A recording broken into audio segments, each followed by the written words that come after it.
Saudari dan saudara terkasih, pada bulan ini kita memasuki bulan Kitab Suci Nasional. Dan dengan adanya bulan ini kita diharapkan bisa semakin akrab dengan sabda Tuhan. Akrab artinya familiar atau terbiasa untuk mendengarkan, membacanya, tetapi juga ikut merenungkannya. Artinya, kita membaca kitab suci tidak hanya secara harafiah pada apa yang tertulis dalam teks, tetapi kita perlu mengetahui apa maknanya. Karena kitab suci kita bukanlah kitab yang jatuh dari surga atau kitab sejarah, tetapi ini adalah refleksi iman atas pengalaman, terutama perjumpaan dengan Allah sendiri. Maka bila kita memahami hal itu, kita bisa mengatakan bahwa bacaan Injil yang kita dengar hari ini perlu untuk direnungkan terus-menerus. Karena kalau tidak, kita bisa salah-salah untuk menafsirkannya. Pertama, pada awal bacaan Injil Lukas 14 ayat 25 disebutkan, ada banyak orang berduyun-duyun mengikuti Yesus dalam perjalanannya. Banyak orang mengikuti. Kemana? Kemana perjalanan Yesus? Yesus saat itu berjalan ke Yerusalem. Kita ingat, Yerusalem adalah tempat ia disalibkan, tetapi bangkit setelah wafatnya. Dengan rambu-rambu itu, sebenarnya Lukas ingin bermaksud mengajak orang bertanya-tanya, apakah orang banyak yang berduyun-duyun itu berani juga mengikuti jalan salib Yesus? Apakah mereka bisa mengikuti Yesus secara setia? Atau jangan-jangan mereka hanya setengah-setengah saja mengikuti Yesus, hanya kalau senang mengikuti Yesus, tetapi kalau sedih jadi tidak ingat lagi. Dan pertanyaan ini juga bisa untuk kita juga. Apakah kita yang telah dibaptis dan sebagai murid Kristus berani ikut serta memanggul salibnya? Itu yang pertama, pertanyaan reflektif pertama untuk kita terus renungkan. Yang kedua, pada bagian berikutnya, Yesus mulai menegaskan, kalau mau menjadi muridku, ada berbagai macam syaratnya. Ada 3 syarat utama, dan di sini terlihat kata-kata Yesus keras. Namun sebelum kita jatuh untuk membacanya secara harafiah, baik kalau kita untuk memahami maksudnya. Apa yang dimaksudkan oleh Yesus di sini adalah kelanjutan dari perumpamaan bacaan Injil minggu lalu tentang tuan rumah yang mengadakan perjamuan. Dijelaskan bahwa di situ tuan rumah mengundang semua orang untuk datang. Artinya tawaran keselamatan itu bersifat universal untuk semua orang. Namun tidak banyak yang bisa memasukinya.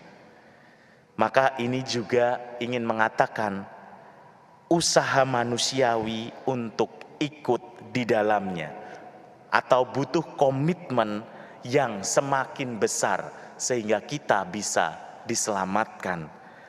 Dalam konteks itu, 3 syarat ini mendapat tempatnya. Injil Lukas menyampaikan 3 hal terkait dengan hal itu.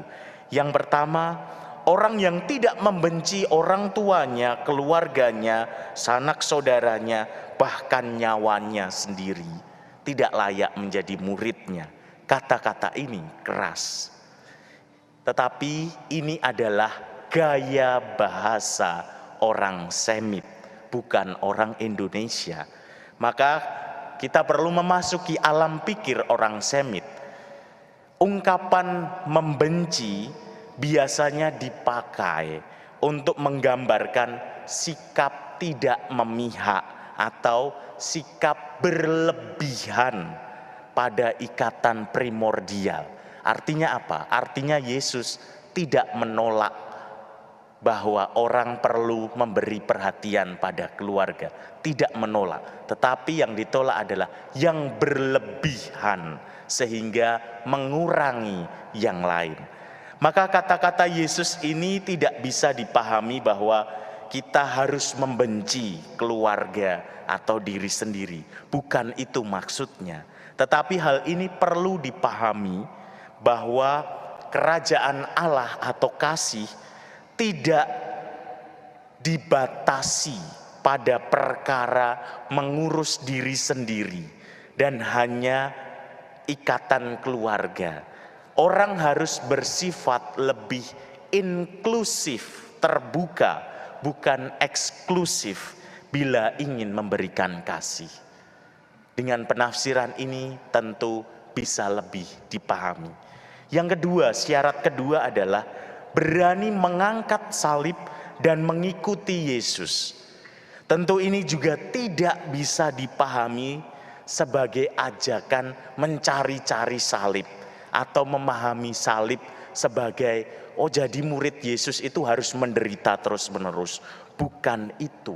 Salib sudah ditemukan Yesus.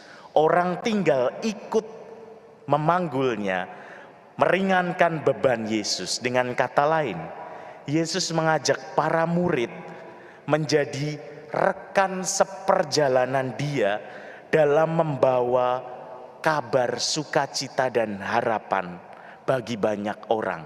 Ingat, salib bagi Yesus adalah sarana membebaskan orang dari segala belenggu, sehingga orang bisa punya daya hidup. Maka ketika Yesus mengatakan bahwa kita harus mengangkat salib dan mengikuti Yesus, itu berarti ajakan untuk mengambil bagian, terutama memberdayakan, memberi daya hidup bagi orang lain. Dan syarat yang ketiga, melepaskan harta milik dan membuat perencanaan sebelum membangun. Sekali lagi, hal ini tidak bisa dibaca harafiah. Di sini Yesus mengajak para murid bersikap bijak, terutama dalam menggunakan hak miliknya. Bukan untuk diri sendiri, bukan untuk gagah-gagahan, bukan untuk saing-saingan, tetapi untuk ikut memperhatikan orang-orang di sekitar. Prinsip solidaritas dan subsidiaritas adalah arahnya. Yang memiliki lebih bisa memberikan yang membutuhkan. Dan yang membutuhkan memiliki daya hidup untuk terus diberi daya. Maka saudari dan saudara terkasih, bila kita lihat ketiga syarat itu, kita bisa mengatakan, untuk menjadi murid Yesus yang setia, kita perlu latihan bersikap inklusif, terbuka pada semua orang dalam membawakan kasih, ikut serta dalam karya pemberdayaan. Dengan apa? Dengan memakai prinsip solidaritas dan subsidiaritas. Arahnya kemana? Arahnya agar semua orang memiliki daya hidup dan harapan. Mari kita mohon rahmat dari Allah agar kita pun bisa tumbuh menjadi murid Kristus yang setia.